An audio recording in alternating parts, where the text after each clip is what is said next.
Ketika iman diberikan pada kita, tentu iman yang diberikan ini seharusnya menghasilkan manfaat-manfaat bagi kita.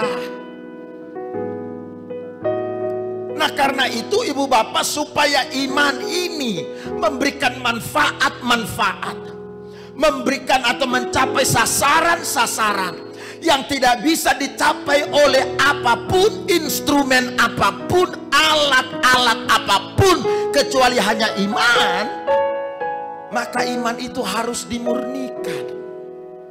Iman itu harus dibawa ke dapur pemurnian melalui penderitaan, kesakitan, kesulitan, musim-musim rumit dan berat, masa-masa pergumulan, masa-masa tekanan. Ini adalah dapur pemurnian iman bagi kita. Karenanya benak kita ini ibu bapak, pikiran kita ini, setiap kali kita mengalami yang namanya masa sulit, masa-masa sukar, musim-musim berat, tekanan-tekanan hebat, berhenti mengira bahwa semua ini sebagai ganjaran atau sebagai hukuman dari Allah pada kita. Yang benar kata Alkitab, semua rasa sakit, masa-masa berat itu bukan hukuman.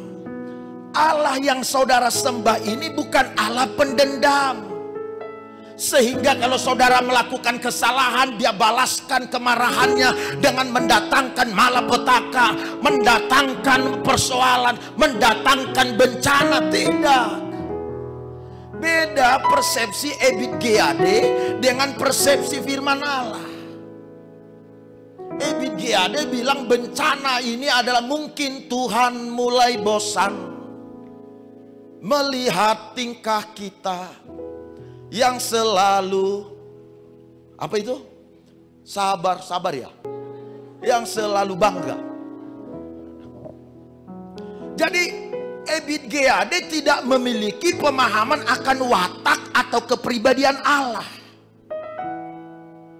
Sehingga Ebit Geade melihat, atau bukan hanya Ebit Geade, yang lain-lain, para seniman, bahkan banyak hamba-hamba Tuhan lain, sehingga mereka melihat atau mengukur atau menakar bahwa kepribadian atau watak Allah itu sama seperti kepribadian dengan atau watak manusia. Sebagaimana kita akan jengkel pada orang yang melakukan pelanggaran, kita kesal dengan orang yang menyebalkan, lalu kadang-kala kita membiarkan dia mengalami kesulitan, bahkan dengan sengaja kita menciptakan kesulitan. Allah tidak begitu. Makanya iman mesti dimurnikan supaya kita bisa memahami watak atau kepribadian Allah itu, sehingga kita tidak lagi mengasumsikan Allah, menginterpretasi kepribadian Allah, atau melihat kepribadian Allah dari sisi humanisme atau manusia biasa yang dicemari oleh berbagai-bagai kenajisan dan keterbatasan. Pikiran kita ini terlalu kecil. Bagaimana kita bisa menerjemahkan kepribadian Allah yang maha besar dengan pikiran kita yang kecil ini? Karena itu kepribadian Allah harus bisa dilihat setelah iman kita diproses. Jadi bagi orang yang dimurnikan, yang bertumbuh imannya, rasa sakit, masa-masa berat itu bukan hajaran, itu bukan penghukuman, itu bukan karena Allah jengkel, sebel, atau kurang kerja lalu dia keusil, dia kerjain kita. Bukan, sebaliknya.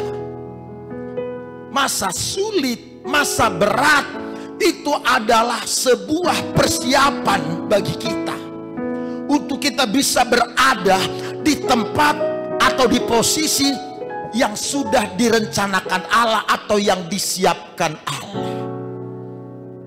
Jadi kita orang beriman sekarang harus melihat masa sulit itu, masa berat itu bukan teguran, bukan hajaran, bukan hukuman, tapi mempersiapkan kita untuk tingkat yang lebih baik, kehidupan yang lebih baik, kualitas yang lebih baik, mutu yang lebih baik. Yang paham katakan amin.